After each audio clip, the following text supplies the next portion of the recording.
अस्सलाम वालेकुम नाज़रीन, प्रोग्राम दी फ्रंट पेज सां गॾु आहियां मुश्ताक सरकी। नाज़रीन, हमेशह असां ॻाल्हि ॿोल कयूं पिया जेका आलमी सियासी सूरत हाल आहे या जेको मंज़रनामो आहे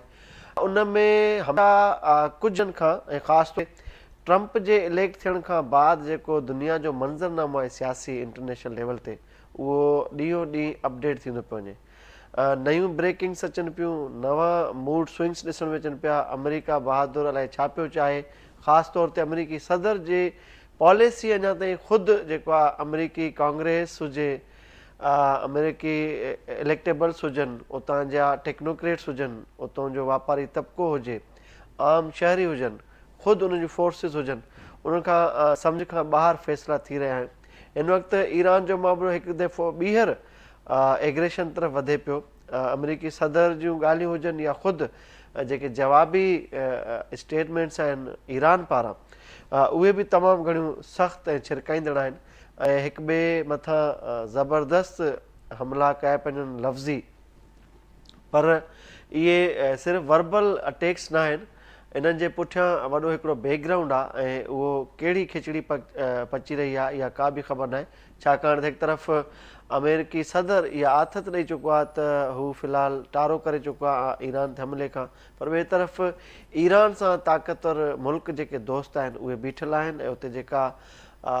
बहिरी मूवमेंट आहे या उते जेका चुरपुर आहे उहा बि आलमी जेके नशरियाती इदारा आहिनि रिपोर्ट कनि पिया। ॿिए तरफ़ ईरान जा जेके सख़्तु कावड़ वारा बयान आहिनि ऐं ताज़ो जेको तेहरान में ऐं ॿियनि इलाइक़नि में जेके प्रोटेस्ट थिया उन ते बराह रास्त जेको इल्ज़ाम आहे उहो हिकिड़ो ईरान जो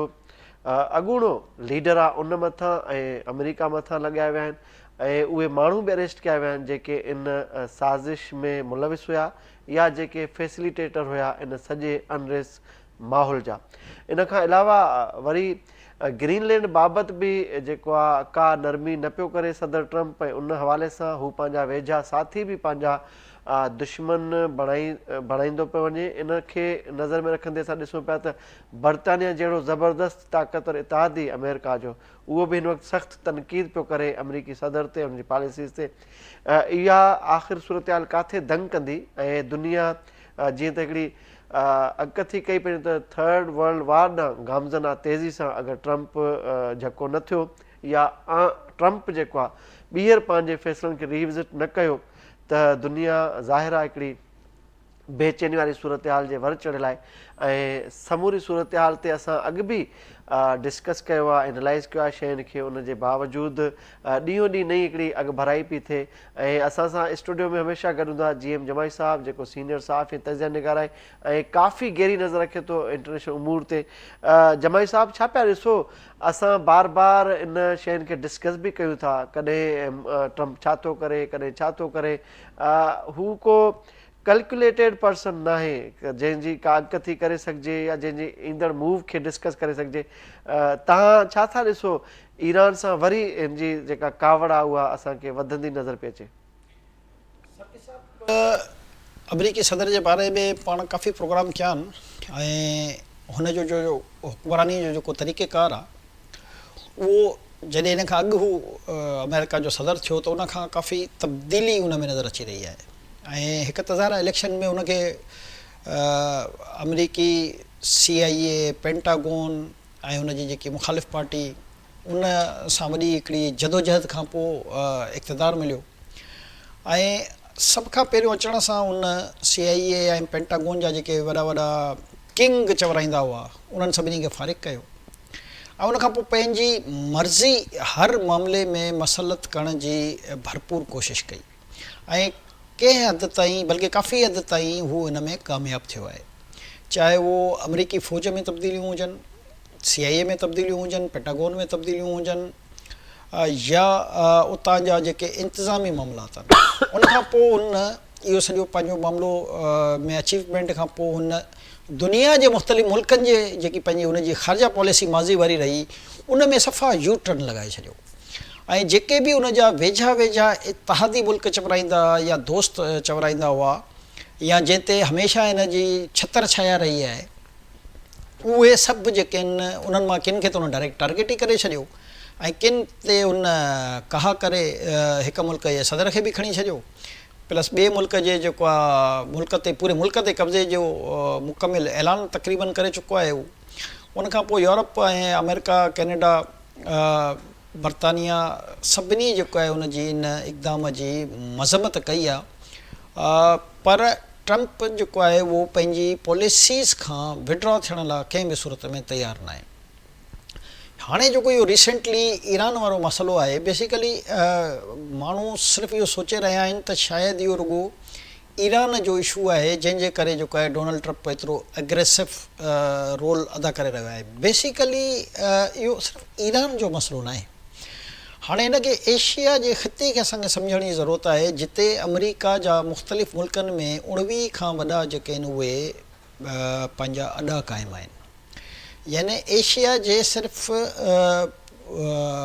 एशिया में ई उन जा 19 खां वॾा फ़ौजी अॾा क़ाइमु आहिनि। इन खां अलावा नंढा बेस जेके चवंदा आहिनि असां उहे अलॻि आहिनि ऐं बहिरी बेड़ा जेके आहिनि जेके समुंड जे मुख़्तलिफ़ रस्तनि ते आहिनि उहे उन जा अलॻि आहिनि। हाणे अचूं था त ईरान सां उनजो इहो छा मसइलो आहे। ॾिसो ईरान ऐं इसराइल जी जंग में अमेरिका खे ऐं इसराइल ॿिन्ही खे बैकफुट ते उन वक़्तु थियणो पियो जॾहिं इसराइल कतर ते हमिलो कयो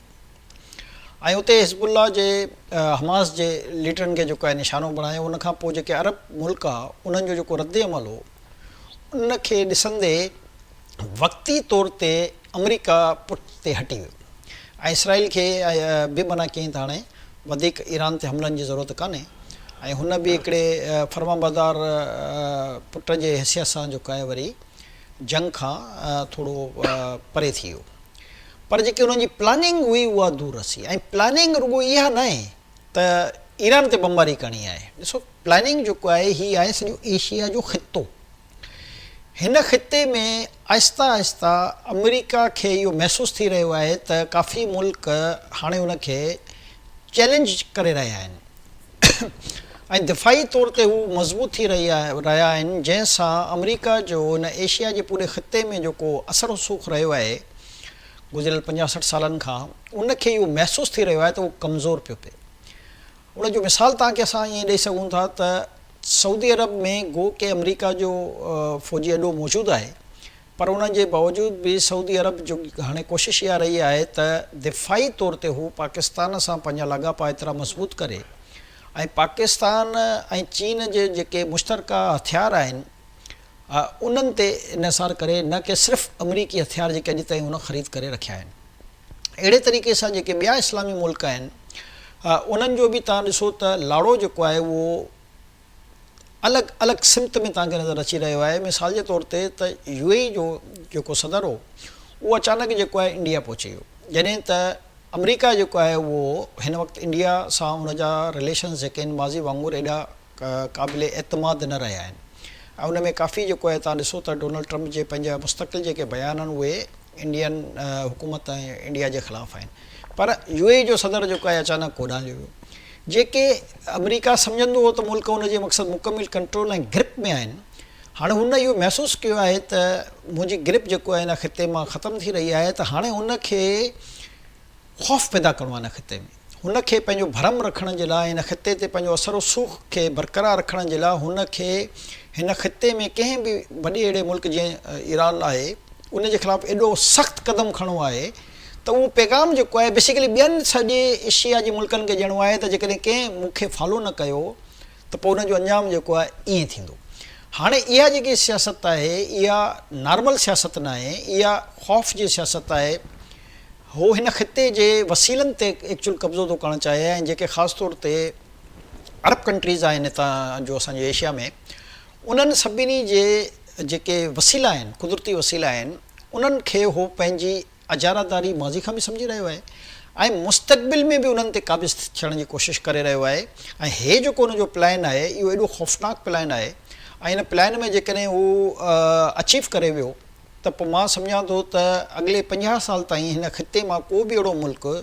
अमेरिका जे साम्हूं ॻाल्हाए बि न सघंदो ऐं उन जे साम्हूं विहण त हिकिड़ी परे जी ॻाल्हि आहे पर उन पोज़ीशन में बि न हूंदो जो अमेरिका जे कंहिं बि फ़ैसिले जी मुखालफ़त करे। छो जो हिन वक़्तु जेकॾहिं तव्हां ॾिसो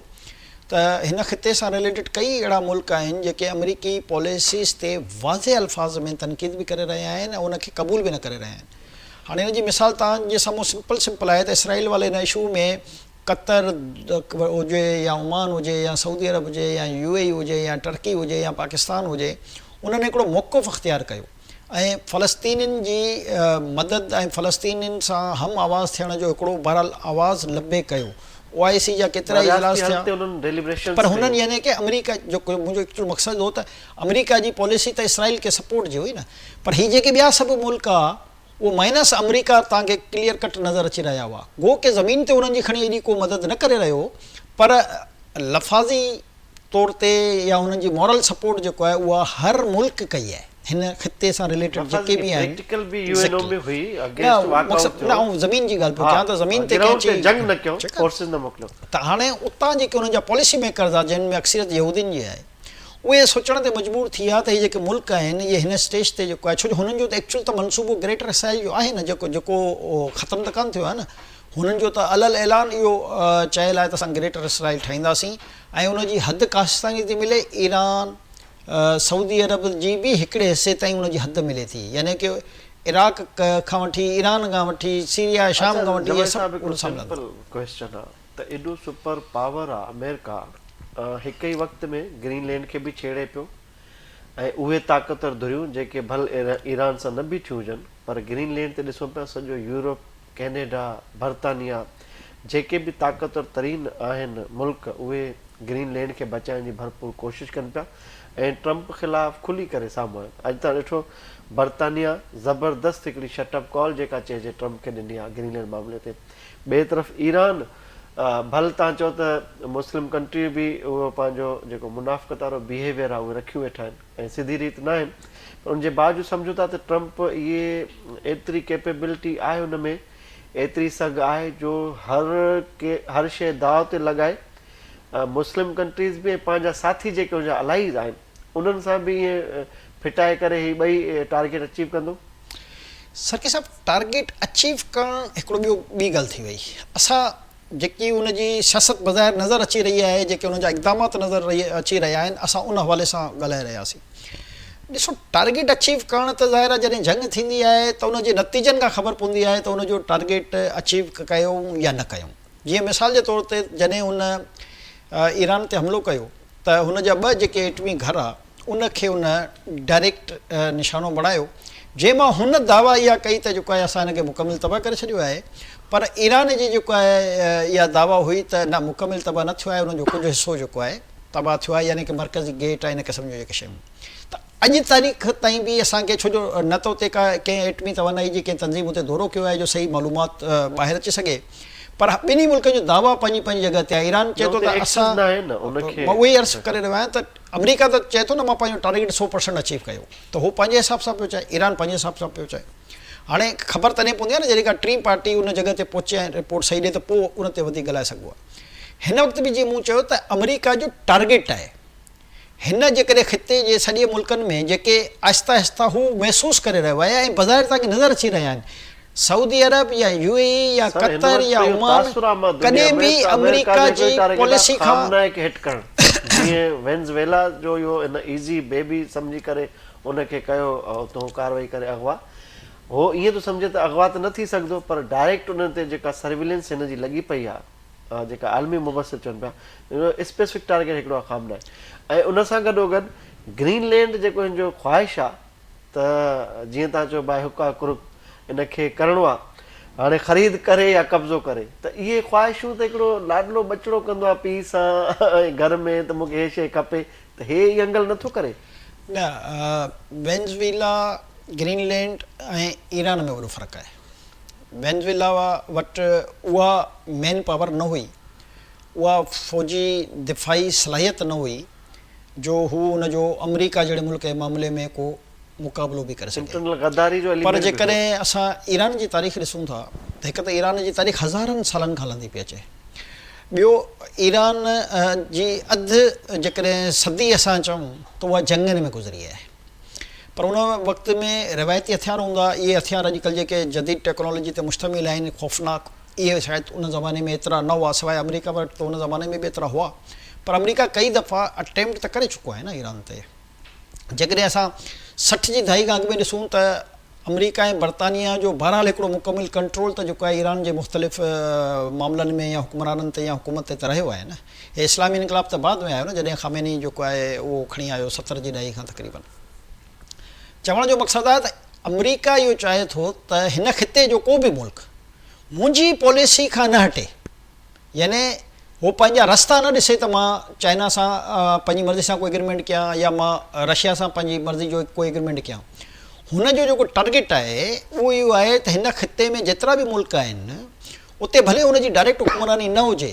पर इनडायरेक्टली उहो ई हुकुमरान हुजे। ॾिसो तव्हां बरतानिया ऐं अमेरिका जा जेके 100 सालनि जी हिकिड़ी दोस्ती आहे न मुल्कनि जी पाण में आहे, जॾहिं जीअं ब्रिटिश राज जॾहिं दुनिया मां ख़तमु थी रहियो मुख़्तलिफ़ मुल्कनि मां, त आहिस्ता आहिस्ता उते जेकॾहिं ब्रिटिश कॉलोनियूज़ ऐं ब्रिटिश राज ख़तमु थींदो वियो त उनखे फिल जेको आहे उहो वरी अमेरिका कयो हुयो। सर अञा ईरान हुनखे हकल कई आहे त रूस ऐं चाइना सां दिफ़ाई सहकार पूरी ताक़त सां जारी आहे, त इहा हिकिड़ी हकल आहे ऐं ॿिन्ही मुल्कनि तरफ़ां बि जेका ईरान ॾे लचक आहे, सम्झो था इन जो वॾो इम्पैक्ट पवंदो? ॾिसो सरकी साहिबु, छो जो ईरान जीअं मूं चयो त हिकिड़ो वॾो वसी मुल्क आहे ऐं ईरान जा जेके माण्हू आहिनि उहे ग़ुलामी जा क़ाइल न आहिनि। करबला खां जेको आहे उन्हनि जो हिकिड़ो सिलसिलो शुरू थियो आहे ऐं तमामु बहादुर उतां जी फ़ौज आहे, ख़ासि तौर ते पासदारान इनकलाब जेकी आहे।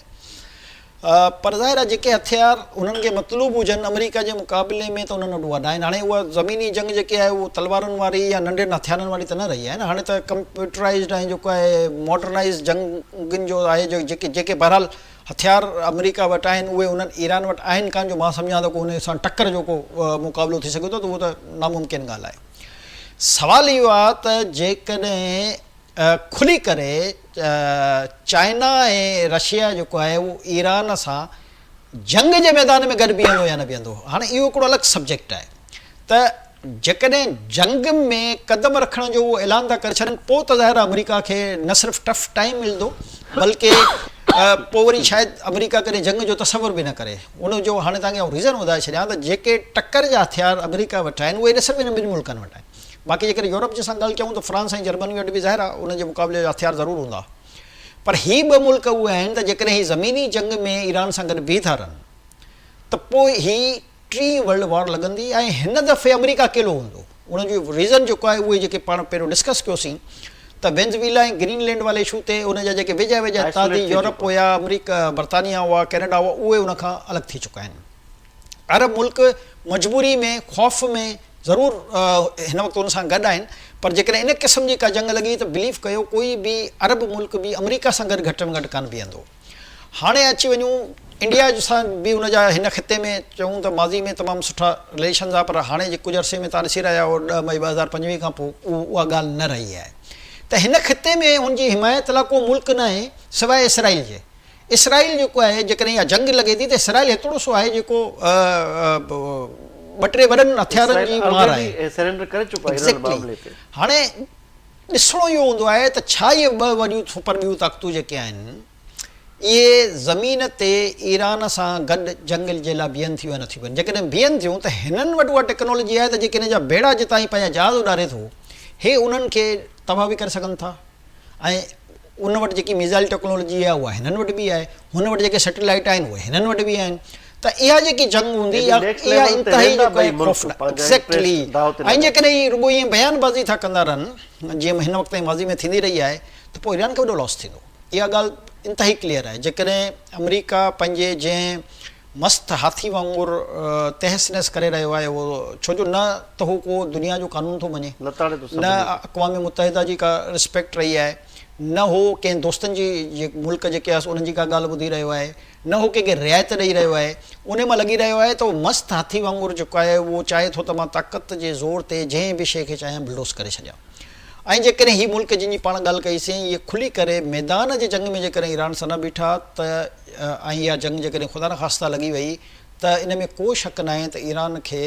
माज़ी में जेके नुक़सान थिया आहिनि उन खां कई गुना वधीक नुक़सानु थी सघे थो। छो जो ईरान जी जेकी कैपेबिलिटी आहे उहा उन लेवल जी कान्हे जो हा हो इहो करे सघे थो ईरान वधि में वधि जेके उनजे आस पास में जेके 2-3 फ़ौजी अॾा आहिनि उन्हनि ते को मिज़ाइल विज़ाइल करे, पर ज़ाहिर आहे जॾहिं जंग लॻंदी त हू पंहिंजे उन इक्विपमेंट खे त तव्हां मूव अहिड़ी जॻह ते करे वेंदो जिते शायदि हिन जी एक्सेस घटि रहे। ऐं उनजो बि तव्हां यकीन कयो वरी सॼो नुक़सानु जेके अरब कंट्री जिते जिते हिन जा अॾा आहिनि उन्हनि खे थियणो आहे। मां अमेरिका खे त वरी बि उहो नुक़सानु कान्हे न, हुनजी त एक्सेस समुंड जे अंदरि ई एतिरी आहे जो हुनजा जहाज़ जेके आहिनि उहे काफ़ी परे ताईं पंहिंजे मिज़ाइल टेक्नोलॉजी जी मदद सां वार करे सघनि था। ऐं फ्यूचर जेको आहे उहो अमेरिका खे इहा ख़बर आहे न त उनजी फ्यूचर जंग या रशिया सां थियणी आहे या चाइना सां थियणी आहे, छो जो ॿियो त कोड़ो साम्हूं आहे ई कान ताक़तवर मुल्क। त उन हवाले सां उन रेंज जा बि त मिज़ाइल ठाहिया हूंदा न। जंग जी हिकमत अमली इहा हूंदी आहे त दुश्मन, छो जो तव्हां उनखे में हर मुल्क खे पंहिंजो दुश्मन सम्झंदा आहियो, त तव्हां पंहिंजी डेटा शेयर न कंदा आहियो त तव्हां टेक्नोलॉजी कहिड़ी कहिड़ी आहे। त कुझु टेक्नोलॉजी जेकी हुन पंहिंजी ताक़त ॾेखारण लाइ दुनिया में साबित कयल आहे उहा सभिनी खे नज़र अची रही आहे त हिन वटि फलाणी फलाणी शइ आहे। कुझु यकीनन टेक्नोलॉजी अहिड़ी हूंदी जेकी हिडन हूंदी, जेकी इन जंग जी सूरत हाल में इस्तेमालु कंदी। जेके ताज़ा रीसेंट प्रोटेस्ट थिया हुते जेको आहे नेशन वाइड ईरान में, उन्हनि अॻूणे सरबराह ईरान जे ते इल्ज़ाम लॻायो आहे बराह रास्त अमेरिका खे मुलविस करणो आहे, ऐं उते कुझु माण्हू ज़ेर हिरासत आहिनि उन्हनि बि रिवील कयो आहे। त वाक़ई सम्झो था त इहे साज़िशूं बि हुयूं। ॾिसो हाणे उनजी बि हिकिड़ी कहाणी आहे वॾी न, त 60 जी ॾहाई खां अॻु में जेको इहो अॻूणो सदर जो जेको पीउ हो उनजी उहो हुकुमरान हुयो न, उहो त ज़ाहिर पंहिंजे अयाशियुनि में पइजी वियो त ईरानी अवाम हुनजे ऐं उनजी अयाशियुनि ऐं उनजे वसीला बर्बाद करण जे ई करे जेको आहे हुते जेको इस्लाम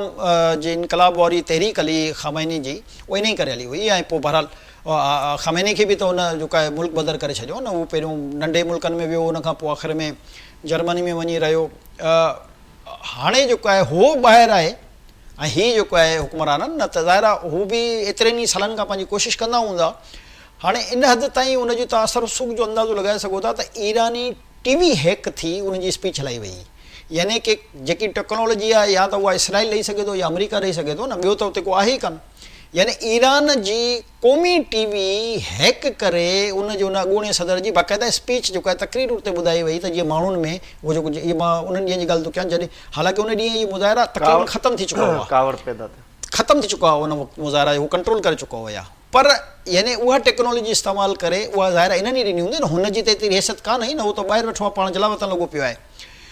इन जो मतिलबु इहो आहे त टेक्नोलॉजी वाइज़ जेको आहे ईरान जा जेके बि मक़ामात आहिनि उहे अमेरिका ऐं इसराइल जे बहरहाल निशाने ते आहिनि ऐं हुननि वटि पूरी ॼाण आहे पूरे मैप समेत त असांखे कहिड़े वक़्तु कहिड़ी जॻह ते अटैक करिणो आहे, छो जो हुते एतिरा मुख़बिर उन्हनि जा रही चुका आहिनि हज़ारनि लखनि जी तादाद में जो उन्हनि खे गाइड करण वारा आहिनि। अहिड़े तरीक़े सां हुकुमरान फ़ौज कहिड़ी बि हुजे, जेको पुराणो माण्हू हूंदा आहिनि बहरहाल कुझु हद ताईं उनजा असर रसूख़ ज़रूरु हूंदा आहिनि, कुझु कनेक्शन कुझु राब्ता वास्ता ज़रूरु हूंदा आहिनि। इन ई करे जेको ही लगातार जेको आहे हिननि ऐलान कयो त असां 900 माण्हुनि खे सज़ा ॾींदासीं, त हुननि वटि शायदि इहे प्रूफ हुआ त इहे सभु जेके आहिनि उहे मुख़बिर आहिनि। उन खां पोइ हुननि खे इंटरव्यू करिणो पियो, उन मां तव्हां अञा इहो अहसासु लॻाए सघो था त हुननि खे बि इहा ख़बर ई त हा वाक़ई इहे असांजा माण्हू आहिनि जेके हिननि एक्यूरेट गिरफ़्तार कया आहिनि ऐं उन्हनि खे फांसियूं थींदियूं। उन खां पोइ अमेरिका जो हिकदमि, छो जो इसराइल ई चयो हूंदो हुनखे, छो जो इसराइल पाण त हाणे विढ़े आहे त अञा मसइलो ख़राबु थी वञे सां, पोइ उन ई अमेरिका खे चवंदो त भई असांजा एक्यूरेट एजेंट गिरफ़्तार थी चुका आहिनि ऐं सभिनी खे फायूं थिए लॻनि, हाणे तूं इंटरवीन कर। उन खां पोइ हुन धमकियूं हुन इहो तरीक़ेकार त हाणे मां बेड़ा मूव करे छॾिया आहिनि, फाइटर जाट को 50 खां मथे जेको आहे इन इलाइक़े में मूव करे छॾिया आहिनि। उन खां पोइ इतला इहा आहे त चाइना बि हिन एरिया में जेको आहे कुझु पंहिंजा मूवमेंट्स कयूं आहिनि। पर जीअं त मूं चयो त जेकॾहिं जंगी मैदान में चाइना ऐं रशिया ॿिन्ही मां बि कंहिं ईरान जो साथ ॾिनो ऐं ऐलान कयो त जेकॾहिं इहा जंग मुसलत थी त पोइ असां ईरान जे तरफ़ां विढ़ंदासीं बि, पोइ जंग न लॻंदी, छो जो पोइ इहा जंग न ख़तमु थियण वारी जंग हूंदी, छो जो एॾा ख़ौफ़नाक हथियार हाणे ठही चुका आहिनि हिन दुनिया में, त पोइ हिन दुनिया जी इहो तबाही जो सामान हूंदो। अच्छा, अचूं था ग्रीनलैंड। अॼु बर्तानिया छा पैगाम ॾिनो ट्रम्प खे? ॾिसो बर्तानिया जो वज़ीर आज़म जेको तमामु थधे मिज़ाज जो माण्हू आहे ऐं बर्तानिया जी पॉलिसी 100 सालनि खां तक़रीबन अमेरिका सां गॾु पई हले। उन हिकिड़ो वाज़े हिनखे चयो आहे त अमेरिका, उन बेसिकली त डोनाल्ड ट्रम्प खे उन ख़िताब में चयो आहे त जेकॾहिं अमेरिका इहो सम्झे थो त उहो कंहिं बि मुल्क खे गिड़काए सघे थो ऐं खाई सघे थो त उहो इन ग़लति फ़हमी मां ॿाहिरि अचे। ऐं असां जेको आहे वाज़े तौर ते चऊं त ग्रीनलैंड ते जेकॾहिं हमिलो थियो त उन ॾींहुं नेटो जेको कॉन्सेप्ट आहे उहो बि ख़तमु थी वेंदो ऐं जेकॾहिं पोइ हर मुल्क खे पंहिंजो फ़ैसिलो करिणो ई आहे त पोइ हर को मुल्क पंहिंजे हिसाब सां फ़ैसिलो कंदो ऐं पोइ ज़ाहिर आहे ॿिया हितां ठहंदा ऐं ॿिया न ठहंदा। इन ई जे फॉलोअप में हुन वरी जर्मनी ऐं फ्रांस जो जेको इतार ठाहियो आहे जंहिंमें बाक़ी ॿिया नंढा मुल्क आहिनि पर ताक़तवर वरी इहे 2 मुल्क आहिनि, त उन में शामिलु थियण जो अंदियो ॾेई छॾियो आहे त असां जेको आहे इन पोइ इतिहाद में जेको आहे शामिलु थींदासीं। त इहो मां सम्झां थो हिकिड़ो वॾो धचको आहे अमेरिका जे लाइ, छो जो बर्तानिया ॿियनि मुल्कनि सां त ख़ैर अमेरिका जा ईअं रिलेशन न रहिया आहिनि जीअं बर्तानिया सां रहिया आहिनि। उनजी वजह सभ खां वॾी आहे त जॾहिं ब्रिटिश राज हूंदो हो मुख़्तलिफ़ जॻहनि ते, जितां जितां ब्रिटिश राज ख़तमु थींदो वियो आहे न, उते उते अमरीकी असर रसूख़ पैदा थियो आहे। यानी बर्तानिया पाण पुठिते थी वियो ऐं अमरीका खे स्पेस ॾिनई त हाणे मां इलाही साल राज करे छॾियो आहे, 100 साल हुन राज कयो आहे, को मज़ाक त न आहे, हाणे जेको आहे तुंहिंजी वारी आहे। त उनखां पोइ अमरीका जेको आहे फिल कंदो वियो उन मामलनि खे। अहिड़े तरीक़े सां इसराइल जो बि सेम इहो ई मामिलो आहे न। त इहो त सॼी गड़बड़ जेको आहे बर्तानिया कई हुई न असल में त ऐं हिन टोनी ब्लेयर खे छाजे लाइ जेको आहे उन में रखियो आहे बोर्ड में। बेसिकली इसराइल जेको बेबी आहे उहो त बर्तानिया जो आहे न। उनखां पोइ अमरीका उन ते खणी हथु रखे छॾियो। उहो बि उनजे करे जॾहिं फ़लस्तीन सां असल जेकॾहिं ज़ुल्म थियो आहे ऐं हिन यहूदीन जी जेकी आबादकारी आहे ऐं इसराइल जो जेको नालो हिननि खे ॼणायो उहो त बर्तानिया जा कम हुया न, बर्तानिया करे वियो हुयो। उनखां पोइ हाणे जी जेकी सूरत हाल आहे उहो ईअं महसूसु थी रहियो आहे त बर्तानिया जी जेकी पॉलिसी आहे उहा हाणे तब्दील थी चुकी आहे ऐं उनजो वज़ीर आज़म स्टारमर उनजो जेको बयानु आहे उहो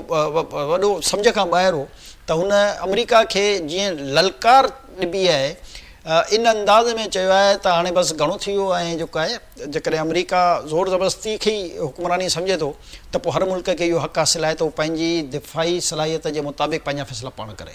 त मां सम्झां थो इहो झटको त आहे, पर उन बावजूद बि डोनाल्ड ट्रम्प ते को फ़र्क़ु न पियो आहे। मूं त ॾिठो आहे हुनजो जेको रवैयो आहे झलक नज़र अचे पई अमेरिका में, छाकाणि त जेको सदर आहे हेड ऑफ स्टेट आहे उते उहो इंतई कावड़ लाइ इमिग्रेशन वारा पॉलिसीज़ एडॉप्ट करे वेठो आहे। इमिग्रेशन एजेंट तां हिकिड़ो शहरी क़तल थो थिए 3 ॾींहं अॻु, तमामु घणी ज़बरदस्त मौसम आहे, उते स्नो फॉलिंग आहे, उन में माण्हू निकिरनि था मुख़्तलिफ़ रियासतुनि में एहतिजाज कनि था। त अमेरिका वञे काॾे पियो? ॾिसो, हिकु त ज़ाहिर आहे अमेरिका खे हींअर हिकिड़े वॾे तूफ़ान जो सामनो थो करिणो पए। अधु खां वधीक जेको आहे चवनि था त अमेरिका हुनजे करे काफ़ी डिस्टर्ब आहे। पर अमेरिका जे बारे में त असां जेतिरो बि कुझु ॻाल्हायूं, पर हिकिड़ी शइ त आहे त उतां जे माण्हुनि में शऊर तमामु घणो आहे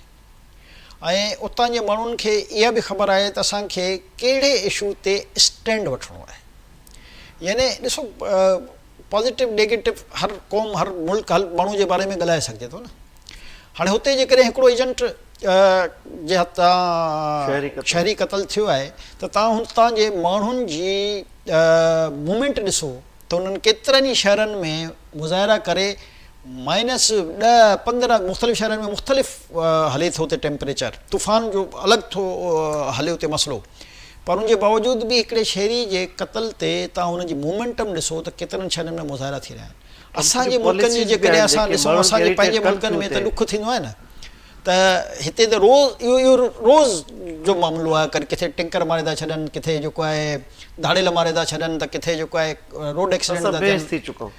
त इहो फ़र्क़ु आहे उतां जी क़ौम में शऊर जी इहा लेवल आहे त जेकॾहिं आम हिकिड़ो शहरी कंहिं माफ़िया जे हथां उनखे क़तल कयो वियो आहे त उन ते हू पंहिंजो पूरो एहतिजाज रिकॉर्ड कराए हुकूमत ते दबाव विझनि था त हिन माफ़िया हिन माण्हू जंहिं इहो इंसान जो क़तल कयो आहे इन जे ख़िलाफ़ु एक्शन खयो वञे ऐं थींदो बि तव्हां ॾिसंदव। इहा उन्हनि खे इहो क्रेडिट त ॾियणो पवंदो न, त हुननि में इन क़िस्म जी इंसानियत मौजूदु आहे। ऐं असांखे बहस जो क्रेडिट खणणो पवंदो त असां सभु जेके आहिनि उहे बहस आहियूं। अच्छा, फ़लस्तीन जी ॻाल्हि कजे, ट्रम्प पीस बोर्ड में पाकिस्तान शमूलियत वरी पाकिस्तान जे अंदरि कुझु मज़हबी जमायतुनि तमामु घणी कावड़ जो इज़हार कयो आहे। सम्झो था त उन्हनि जी कावड़ या एहतिजाज जी धमकी आलमी लेवल ते पाकिस्तान खे कुझु सोचण ते मजबूर कंदी? न सरके साहब, फ़लस्तीन जा माण्हू एतिरा ॾुखियल हुआ जो या त ऑप्शन ॾिए न दुनिया में कंहिं बि वरी ताक़तवर मुल्क खां वठी कंहिं बि कोई ऑप्शन ॾिनो त बाबा ठीकु आहे हाणे फ़लस्तीनी नथा विड़ी सघनि त असां अचूं था तव्हांजे पारां विढ़ण जे लाइ, ॻाल्हियूं थींदियूं आहिनि न, बयानबाज़ी थींदियूं आहिनि न। हाणे जिन सां उहे ज़ुल्म थिया आहिनि, वेधन थिया आहिनि, हज़ारे माण्हू उते शहीद थी चुका आहिनि, उन्हनि जूं फैमिलियूं तबाह थी वियूं, ॿार माज़ूर थी चुका आहिनि, खाइण पीअण लाइ उन्हनि वटि न आहे, रहण लाइ उन्हनि वटि कुझु कान्हे। उन दौरान जे करे इहो बोर्ड ठहियो आहे ऐं कुझु उन्हनि खे सहूलियत मिले थी त भला इन खां वटि या त चवंदो न इन खां अलावा ऑप्शन ई कान्हे, या त दुनिया को ॿियो ऑप्शन ॾे। हिननि जा जेके मसइला आहिनि न उहे चवंदुसि न बयानबाज़ी आहे न। हाणे असां वटि बदकिस्मती इहा ई आहे त असां पंहिंजे जोशे ख़िताबत में अहिड़ियूं ॻाल्हियूं करे छॾंदा आहियूं जेकी हीअ जेके असांजा वीचारा कुझु माण्हू आहिनि, छो जो हिननि खे को न को मामिलो खपे सियासत जे लाइ। यार जैसा ज़ुल्म थींदो आहे न सरकी साहब, जंहिंजा फैमिलियूं तबाह थी वियूं आहिनि, उन्हनि खां त पुछो न त हू छा था चाहिनि। ॾिसो हिन वक़्तु हिकिड़ी बि आवाज़ तव्हांखे हुतां नज़र न आई, बल्कि उन्हनि जशन मल्हाया, ख़ुशियूं मल्हायूं, छो जो जेके बचा आहिनि उन्हनि जो तव्हां सूरत हाल ॾिसो, उन्हनि एॾियूं तकलीफ़ूं बर्दाश्त कयूं आहिनि, उन्हनि सां एॾा ज़ुल्म बर्बरियत थी आहे, हो साह था खणणु चाहिनि, हो ॾिसण था चाहिनि त भई असांजो बि हक़ु आहे असांजे दुनिया में रहूं, असांजो बि हक़ु आहे त असां जेको आहे पंहिंजे स्कूल वञूं, असांजो बि हक़ु आहे त असांखे का सहूलियत मिले सिहत जी। हिते जेके कुझु माण्हू जेके हरूभरू यानी जॾहिं हेॾी ख़ौफ़नाक जंग लॻी रही हुई, उहो तबाह बर्बाद थी रहिया हुआ, तॾहिं हिननि जा वात बंदि हुआ, तॾहिं जेको आहे रुॻो सिर्फ़ु बयानबाज़ी। हाणे जॾहिं उन्हनि खे का सहूलियत मिलण जो को रस्तो खुलियो आहे, यकीनन उन में मां नथो चवां त 100% को हुननि जे हक़ में उन्हनि खे सभु शयूं मिलंदियूं आहिनि, त नामुमकिन ॻाल्हि आहे न। या त तव्हां पाण एॾा ताक़तवर थियो जो पोइ तव्हां विड़ी सघो अॻिले ताक़तवर सां, जॾहिं न आहियो डिसएग्रीमेंट वारी जेका लहर आहे उहा कंहिं बि मुल्क जेके मुस्लमान मुल्क आहिनि उते का बि अहिड़ी अपोज़िट पार्टी या मज़हबी जमायत उते एॾो उन्हनि रिएक्शन न, हिते त वॾो इहे ममड़ मची वियो आहे। इन क़िस्म जी सभु शयूं तव्हांखे पाकिस्तान में मिलंदियूं न, ॿियनि जेके आसपास जा मुल्क आहिनि ॿुधायो न उते केतिरियूं जमातूं आहिनि ऐं केरु छा कंदो आहे। बाबा इलेक्शन जो हिकिड़ो प्रोसेस आहे, इलेक्शन थींदी आहे, बस ख़तमु थी वेंदो आहे, वरी अॻिले इलेक्शन ईंदा आहिनि। हिते त हर 24 कलाक सॼो साल ऐं पूरा 5 साल तव्हांखे रोज़ अलॻि सियासत मिलंदी न, छो जो दुकानदारियूं न सभिनी जूं पंहिंजूं। हिते तव्हां गवर्नरनि जो सवालु कयो त तव्हां ते जेका आहे इल्ज़ामात लॻाइण शुरू करे छॾंदा, तव्हां करप्शन जे ख़ात्मे जी ॻाल्हि कयो त तव्हां ते इल्ज़ाम लॻाइण शुरू करे छॾंदा, तव्हां सुठो मशवरो ॾियण जी कोशिशि कयो त तव्हां ते इल्ज़ाम लॻाइण शुरू कंदा, हिकिड़ी पार्टी ॿिए ते लॻाईंदी, ॿिए पार्टी टे। हाणे गुल प्लाज़ा वारो असांजो तव्हांजे साम्हूं आहे न, ॾिसो केर बि पार्टी हुजे, एमक्यू हुजे, जमात इस्लामी हुजे, समाजी तंज़ीमूं हुजनि, पीपल्स पार्टी हुजे, हुकूमत हुजे, हिकिड़ो सानियो थियो आहे यार मुल्क में, हिकिड़ो सानियो थियो आहे। उन में 71 हिन वक़्त ताईं जेको ख़बर पई आहे त 71 माण्हू बाहि में राख बणिजी विया आहिनि, ख़ाक बणिजी विया आहिनि। भई हिन में इहो न चइबो आहे त 1947 में हीउ थियो त फलाणे सन में हीउ थियो, भई हिन में थियो त पोइ तव्हां छा कयो हिन वक़्त ताईं। हिन वक़्तु रुॻो इहो थींदो आहे त बाबा हीउ हिकिड़ो वाक़ियो ख़ौफ़नाक थियो आहे, हथ ॿधी करे असां उनजे ख़ानदाननि खां माफ़ी था वठूं, उन्हनि जे जेके ज़ख़्म आहिनि उन्हनि खे तव्हां फिलफिल नथा करे सघो, जिन जो ख़ानदान जा ख़ानदान हलिया विया, पर आजिज़ी त करे सघो था, हथ ॿधी करे माफ़ी त उन्हनि खां वठी सघो था, उन्हनि जे ज़ख़्मनि ते थोरो सो मरहम रखण जो को क़दम त खणी सघो था। हिते तव्हां बयानबाज़ी हर तरफ़ जी आऊं ॻाल्हि थो कयां, रुॻो ईअं था बयानबाज़ी कनि ॼण हींअर जंग शुरू थी वेंदी थिए। अड़े भाई तव्हां जेके तव्हांखे ख़बर आहे ही मुल्क जेको आहे या ही प्लाज़ा जेको आहे इहे सॼे मुल्क जी सप्लाई लाइन हिकु तरह सां, यानी हर क़िस्म जो चाहे उहो रंदीका हुजनि, डिज़ाइनिंग जो सामान हुजे, डिनर सेट्स हुजनि, एवरीथिंग जेको आहे वन विंडो ऑपरेशन जे तहत ही तव्हां बिलीव कयो था, हे जेको तव्हां डिफेंस ॾिसो या वॾा शहर ॾिसो या वॾा मॉल ॾिसो, हिननि सभिनी ते सप्लाई जेको आहे उहो ही सप्लाई जो हब हुयो। बिल्कुलु ठीकु आहे। हाणे उन्हनि जो हिकु त माण्हू शहीद थिया आहिनि इलाही सारा, ॿियो जेको आहे उनजो कारोबार फौरन कोलैप्स थी वियो आहे। हाणे तव्हां या त इहे ॻाल्हियूं पहिरियों कनि न, अच्छा चलो ठीकु आहे, इहा हिकिड़ी बिल्डिंग आहे, अचूं था अचो पोइ सॼे शहर जी सभिनी बिल्डिंगनि ते अचूं था त कीअं थींदा एक्सपेरिमेंट करण जी बेस्ट हल इहो हूंदो आहे जेकॾहिं थोरो सो बि ॾिसो पहिरियों त असां में ख़ौफ़ ख़ुदा हुजे न, असां में डपु हुजे अलाह जो त यार असां जेकॾहिं हुकुमरान आहियूं त असांजी हुकुमरानी में ई नुक़सानु थियो आहे, त असांखे कोर छा बि चया, जेकॾहिं को समझदार माण्हू हुजा न त उहो जेके बि चवंदा उन्हनि खे जवाबु ॾियण जी ज़रूरत न। तव्हांजो इक़दाम जेको आहे उहो बेस्ट इक़दाम तव्हांजे उन पंहिंजे मुखालिफ़ खे जवाबु ॾियण जे लाइ काफ़ी आहे। तव्हांखे कोई सियासत न करणी, तव्हांखे त सिर्फ़ु जेके फैमिलियूज़ हुयूं उन्हनि खे सिर्फ़ु अथत ॾियणी हुई, प्रॉपर जेके उन्हनि सां तव्हांखे बीहणो हुयो ऐं हथ ॿधी जीअं मूं चयो न, छो जो तव्हां कसूरवार आहियो, हुकूमत में आहियो, तव्हां कसूरवार आहियो 100%। तव्हांजो कमु आहे त जेको बि जंहिंखे नुक़सानु पहुतो आहे उनखे इहो उमेद ॾियारियो त भाउ हुकुमरान तव्हां सां गॾु बीठा आहिनि, ही सियासत बाक़ी सभु शयूं बाद में थी सघनि थियूं, ॿियनि जिन बि पार्टियूं कयूं आहे न उन्हनि खे बि शर्म अचणु घुरिजे। ॾिसो की ही मौक़ो ई न हूंदो आहे इन्हनि शयुनि जो। हाणे पर मुखालिफ़ जेके हूंदा आहिनि उन्हनि जो इहो कमु हूंदो आहे, हुकुमरान हूंदो आहे तदब्बुर वारा, मोहतात हूंदा आहिनि, उन्हनि जो इक़दामात तव्हांखे ॿुधाईंदा त पब्लिक जेकी मुतासिर आहे उन जूं दिलूं जेके आहिनि उहे तव्हांजे इक़दामात सां थधियूं थियूं या न थियूं, चलो उहे हिते महसूस ॾिसूं कनि। था अलाह साईं हिननि खे को दिलि में रहम हुजे, सम्झ सोच ॾिए त अहिड़ियूं शयूं इन मौक़नि ते न थियणु हुजे। आख़िरी हिकिड़ो मिंट आहे असांजे प्रोग्राम में, मोहसिन नक़वी जी मुलाक़ात थी आहे वज़ीर आज़म सां। क्रिकेट जेका आहे इहा तव्हांजे साम्हूं आहे, भारत जो रवैयो बि साम्हूं आहे, बांग्लादेश खे ICC आउट करे छॾियो ऐं इन ते पाकिस्तान तमामु घणो सख़्तु स्टैंड वरितो आहे ऐं जेको पाकिस्तान जो फ्यूचर आहे क्रिकेट जो T20 बाबति, उनजो फ़ैसिलो जुमे या सूमर ते मुतवक़ा आहे, त छा थो थिए? तो सरकी साहब, सियासत एॾी हिकिड़ी गंदी थी वई आहे दुनिया में जो हर शोबे में अची वई आहे। कंहिं ज़माने में मुल्कनि में चङियूं बि लॻंदियूं, पर गेम्स जे हवाले सां या कल्चर जे हवाले सां या मौसीक़ी जे को हवाले border न सां हूंदो हुयो। हिते को बॉर्डर कान हुयो। बदकिस्मती सां इंडिया जेको आहे हर मामले में पंहिंजी सियासत सां गॾु जेको आहे न इन खे इन्वॉल्व करे छॾियो आहे। ऐं ख़ासि तौर ते जॾहिं खां 2014 खां नरेंद्र मोदी जी उते हुकूमत आई आहे, तॾहिं खां जेको आहे इंडिया में हर शोबे में तबाही बर्बादी जेको आहे न उहो उन फैलाए छॾी आहे। हाणे क्रिकेट में हेतिरा साल असांजो भला जंग 65 जी जंग लॻी, 71 जी जंग लॻी, 1947 खां असां ख़िलाफ़ु रहिया आहियूं न हिक ॿिए खां, कारगिल जी जंग लॻी, अलाए छा छा थी चुको आहे इंडिया पाकिस्तान जे दरमियान, पर कॾहिं बि जेको आहे गेम्स में सियासत न आई। बदकिस्मती सां पोयों जेको T20 थियो उन में जेको उन्हनि जे कप्तान जो जेको रवैयो आहे उन्हनि हैंडशेक न कयो। हाणे गेम में इन सियासत जी ज़रूरत आहे, हैंडशेक न करण सां भला कहिड़ो फ़र्क़ु पवंदो? या त फ़र्क़ु पए न, को फ़र्क़ु पवंदो न पवंदो फ़र्क़ु, पर छो जो गेम्स में उहो सियासत खणी आया अहिड़े, ऐं पाकिस्तान में असां न खेॾंदासीं। अरे भई असांजी टीम वञे थी उते खेॾे थी,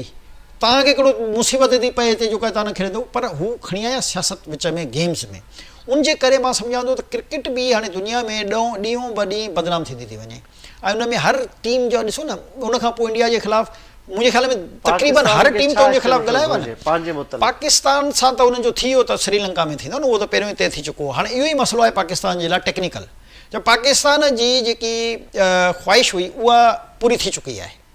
हाणे मसइलो आहे हिकिड़े ॿिए मुल्क जो, बांग्लादेश जो, उन में पाकिस्तान केतिरो स्टैंड वठी सघे थो। पाकिस्तान इख़लाक़ी तौर ते स्टैंड, हे उहा ई ॻाल्हि आहे जीअं जंग ॿिए मां उहे अर्ज़ु कयां त पाकिस्तान जेको आहे हिकिड़ो त भरपूर पंहिंजो मौक़ुफ़ ॾिनो आहे। ICC जे इजलास में बि जीअं मोहसिन नक़वी ॿुधायो त असां बांग्लादेश जी मदद कईसीं ऐं पूरो जेको जेकॾहिं उहो, छो जो इहा रिवायत इंडिया विधी आहे, जॾहिं तव्हां रिवायत विधी आहे त पोइ तव्हां ॿिए मुल्क खे जेको आहे मौक़ुफ़ ॾियो न, छो जो इहा रिवायत हिननि पाकिस्तान जे हवाले सां विधी। उनखां पोइ तव्हां दुनिया जा मुख़्तलिफ़ मुल्क ॾिसो त उहे बि जेकॾहिं उन्हनि खे न खेॾणो त असां न खेॾंदासीं ऐं असां बि जेको आहे चलो ॾिसूं हाणे सूमर या जुमे हाणे ॾिसूं। बहरहाल असांजी त हमदर्दी बांग्लादेश जे अवाम से आहे, सियासत न हुजणु घुरिजे जेकी इंडिया मां सम्झां थो हिन दुनिया जे गेम्स सां, हिन दुनिया जी फिल्म इंडस्ट्री सां, हिन दुनिया जी कल्चर एक्टिविटी सां, हिन दुनिया जी जेके मौसीक़ी एक्टिविटी सां, उन सभिनी सां ज़ुल्म कयो आहे, उन में सभिनी में सियासत कराए छॾी आहे। चलो वरी महिरबानी। नाज़रीन, मां ॻाल्हि ॿोल ॿुधी GM जमाई साहिब जी मुख़्तलिफ़ मामलनि ते असां